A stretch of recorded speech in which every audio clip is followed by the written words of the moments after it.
Las huellas, los rastros, los indicios y las evidencias ayudan a los investigadores a resolver los crímenes. El pasado de la víctima y del victimario nos ayudan a comprender su comportamiento. Todo esto forma parte del expediente criminal. Y aquí te lo presento. Soy Ángel y te doy la bienvenida a este canal. Antes de empezar con el video, recuerda suscribirte y activar la campanita para que recibas una notificación cada vez que suba algo nuevo. Tampoco se te olvide al terminar dejarnos tu me gusta. Sin nada más que agregar, acompáñame a conocer todos los detalles de este expediente criminal. El caso de Elin Krantz.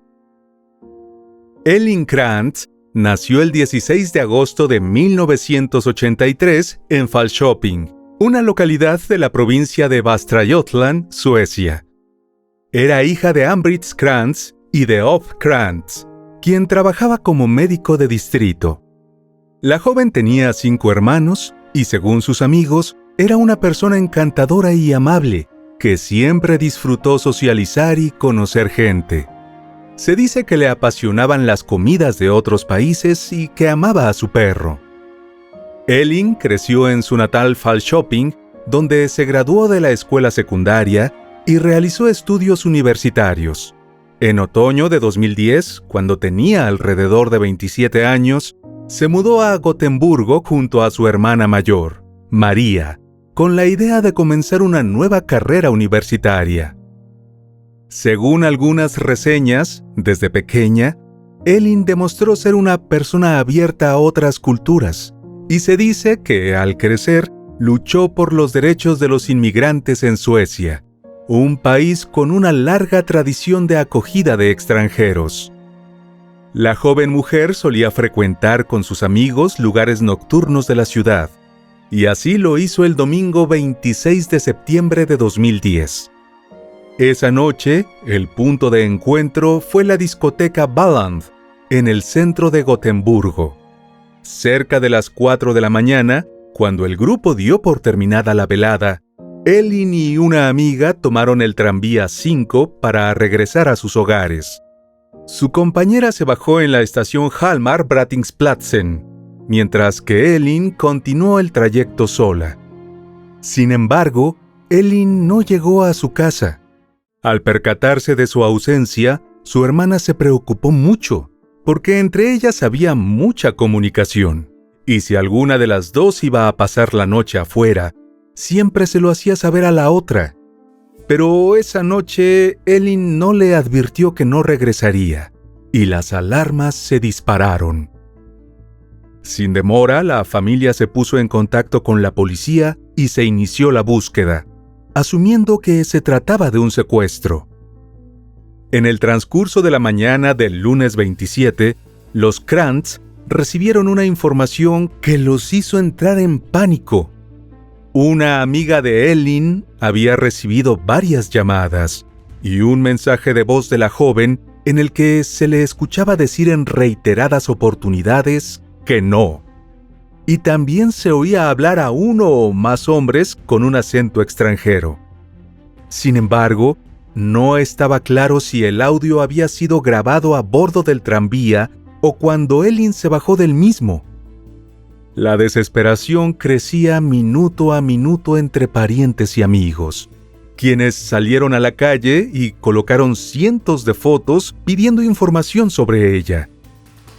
La policía, por su parte, trabajaba contrarreloj para poder acceder a una prueba que se consideraba fundamental: el video de las cámaras de seguridad del tranvía número 5, que era el último lugar donde fue vista Elin antes de que se perdiera su rastro.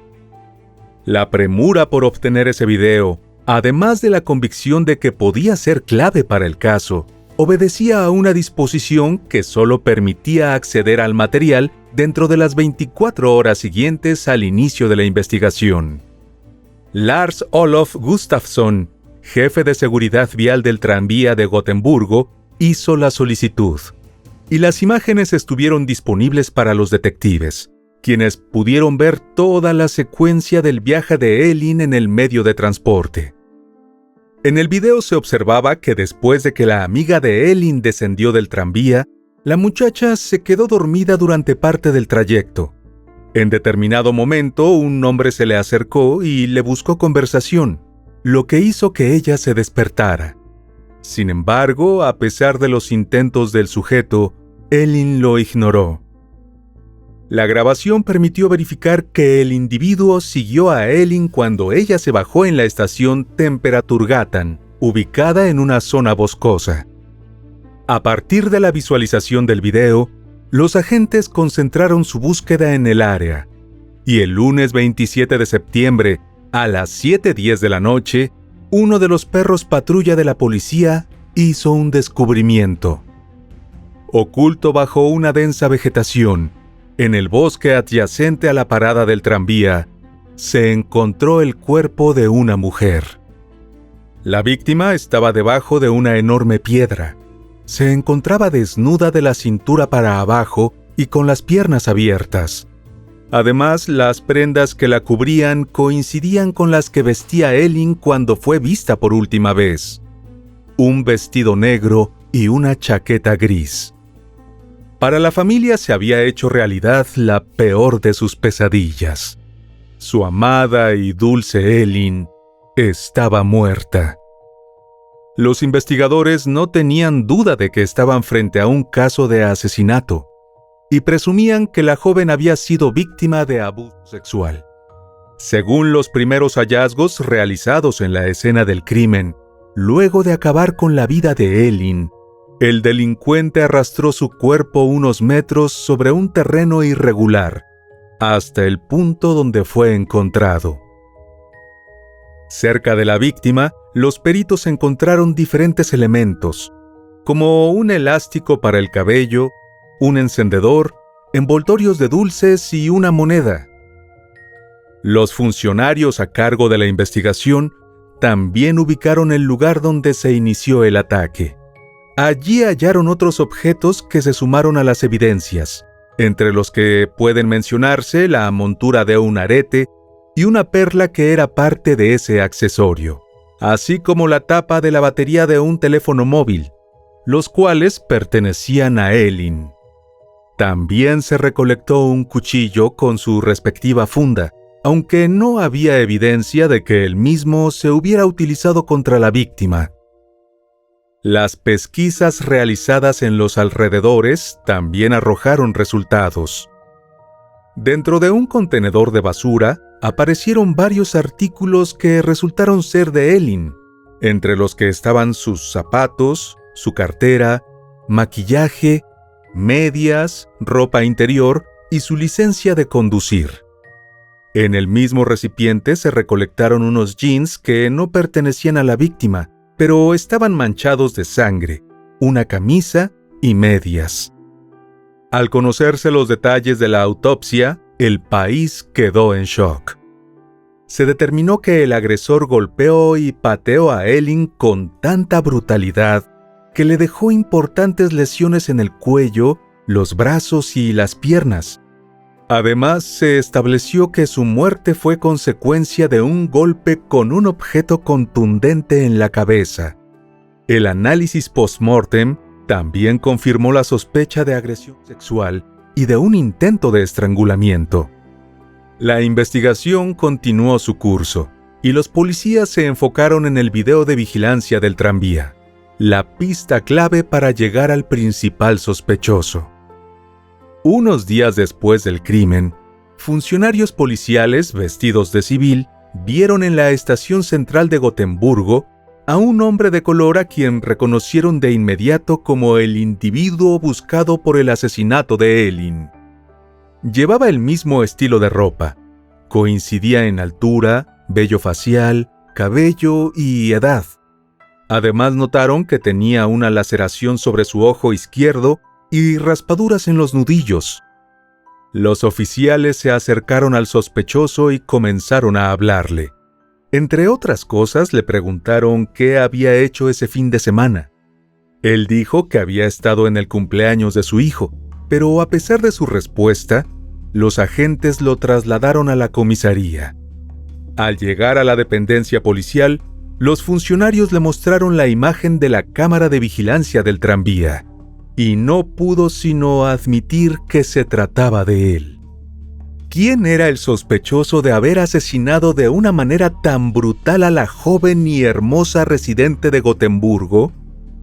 El sujeto se llamaba Efrem Johans y tenía 23 años. Nació el 19 de diciembre de 1987 en Etiopía, pero antes de llegar a Suecia, vivió en Virginia, Estados Unidos. Allí había sido condenado 7 veces por distintos delitos, entre los que estaban conducir ebrio, arrollamiento y fuga con lesiones personales. En 2007, fue sentenciado a 13 meses y 11 días de prisión. El 25 de septiembre de 2009, el hombre viajó a Suecia. Para ese momento estaba casado con una mujer etíope que había crecido en el país nórdico, con quien llegó a tener 2 hijos. Según trascendió, les habría dicho a las autoridades de inmigración que en Estados Unidos había sido víctima de racismo y que esa era la razón de su largo historial delictivo. A pesar de sus antecedentes, se le permitió quedarse en el territorio sueco. También se informó que el joven inmigrante llevaba una vida sin rumbo claro, que no tenía trabajo y que para subsistir, su familia contaba con una asignación monetaria del gobierno. Esa era la situación de Efrem cuando se cruzó en el camino de Elin. Tras haberse reconocido en el video de vigilancia del tranvía, el hombre quedó detenido y las autoridades procedieron a registrar su domicilio. Los peritos encargados de analizar la evidencia recolectada establecieron, gracias a los estudios de ADN practicados, que la ropa de hombre hallada en el basurero cercano a la escena del crimen le pertenecía al sospechoso. Dichas prendas de vestir estaban manchadas con sangre de Elin, lo que le daba solidez al caso en su contra. Por si fuera poco, también se encontró su ADN en las muestras tomadas en el cuerpo de la víctima. Hagamos un alto en la investigación para dedicar unas palabras al funeral de Elin, realizado en la iglesia St. Olof en Falköping en octubre de 2010, aproximadamente 3 semanas después del trágico suceso. Alrededor de 120 personas, en su mayoría amigos de la joven, se reunieron para darle un último adiós, en una emotiva ceremonia diseñada para celebrar su vida. El aleluya de Leonard Cohen invadió el templo, mientras se proyectaban imágenes de Elin como testimonio de su vida plena y feliz, y un rayo de sol bañaba el ataúd blanco sobre el que reposaba su fotografía. En las breves palabras de la familia al finalizar la ceremonia, quedó plasmado tanto su amor como su dolor. En la memoria, vives exactamente como eras. Los restos de Elin fueron enterrados en el cementerio St. Olof Kirkogård de Falköping. Apenas unos días después, alrededor de 1,000 personas se reunieron en el distrito donde se encontró el cuerpo de la querida y recordada joven para honrarla y a la vez protestar contra la violencia. Mientras los seres queridos de Elin y la comunidad en general lloraban y esperaban respuestas, las autoridades seguían adelante con las averiguaciones. Luego de su detención, Efrem negó reiteradamente estar involucrado en el crimen. Como veremos en breve, ofreció una versión para justificar su presencia en la escena y al mismo tiempo demostrar su inocencia. El juicio contra Efrem comenzó en marzo de 2011 en el Tribunal Regional de Gotemburgo y se llevó a cabo bajo estrictas medidas de seguridad. La fiscal del caso, Stina Lundqvist, sostuvo que el acusado lanzó a Elin al suelo con una fuerza brutal y abusó de ella mientras la estrangulaba. Seguidamente la golpeó sin compasión hasta dejarla sin vida, y luego de arrastrar su cuerpo, lo arrojó hacia un montón de piedras para finalmente colocar una gran roca sobre ella. Asimismo, bajo la serena mirada del indiciado, la fiscal detalló los resultados de las pruebas científicas a las que ya nos referimos, las cuales demostraban que él había asesinado a Elin. Durante el juicio, el defensor Klas Östlund trató de probar que su cliente era inocente y pidió su absolución. El propio acusado ofreció su versión de los hechos buscando ese resultado. A puerta cerrada, Efrem dijo que se bajó al mismo tiempo que la víctima en la estación Temperaturgatan y caminó detrás de ella, hasta que cientos de metros después tomaron rutas separadas. Sostuvo que en ese momento la vio encontrándose con otros 2 hombres, pero él continuó avanzando y se sentó en un banco. Indicó que mientras estaba allí, escuchó a una mujer gritar, y después de un rato se levantó y caminó siguiendo los alaridos. De acuerdo con su relato, al acercarse, vio que los 2 hombres estaban abusando de la víctima, mientras ella estaba en el suelo. Efrem continuó su historia afirmando que fue hacia los atacantes, quienes se asustaron y se alejaron del lugar corriendo. Entonces dijo que él tomó en sus brazos a Elin, que parecía desmayada, e hizo intentos por despertarla. Finalmente, agregó que luego de unos minutos, los individuos regresaron y lo ahuyentaron. Llegado el momento de los argumentos finales, la fiscalía dijo que la muerte de Elin fue la más horrible que una mujer podía imaginar. El tribunal coincidió con la fiscalía. Manifestó que las pruebas confirmaban que Efrem le había quitado la vida a Elin intencionalmente. Con respecto a la acusación de agresión sexual, consideró que la fiscalía solo logró demostrar que el imputado era responsable de intento de abuso sexual. En junio de 2011, Efrem fue condenado por asesinato e intento de abuso sexual. El tribunal le impuso una pena de 16 años de prisión y la deportación de por vida tras su liberación. En el fallo se explicó que si bien el tiempo de sentencia por los delitos juzgados debía ser de 18 años, se aplicó un descuento de 24 meses debido a la medida de deportación. Además, se le impuso una indemnización para los padres de Elin y sus 5 hermanos por daños y perjuicios, la cual se fijó en alrededor de 60.000 euros. La defensa presentó un recurso ante el Tribunal de Apelaciones. Pidió el rechazo de la acusación y de la reclamación de daños y perjuicios de los demandantes. Por su parte, la fiscal Lundqvist exigió un aumento de la sentencia a cadena perpetua. El veredicto del Tribunal de Apelaciones confirmó el dictamen del Tribunal de Distrito. Si bien la fiscal de la causa había solicitado ante esa instancia una extensión de la pena, finalmente dijo estar conforme con la sentencia y con la medida de deportación. Durante la revisión del fallo, trascendió que la esposa y los hijos de Efrem se encontraban fuera de Suecia por temor a que alguien los buscara para vengarse, pero que su intención era regresar.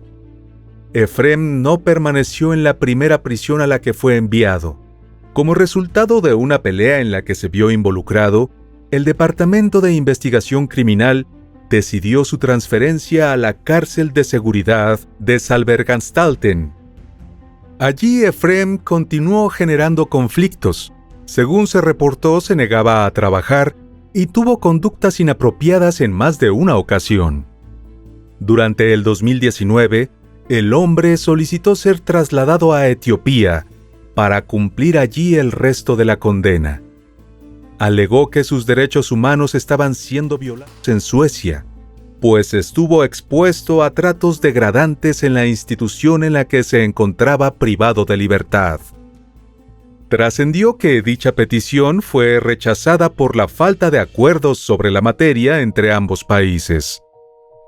A lo largo del proceso, los padres de la víctima llegaron a criticar las políticas que permitieron el ingreso al país de un hombre con antecedentes penales, que terminó asesinando a su hija. Los Krantz dijeron vivir devastados. Para ellos, ninguna sentencia era lo suficientemente larga, ni cambiaba el hecho de que Elin ya no estaba. Tampoco apaciguaba el dolor con el que tenían que convivir a diario.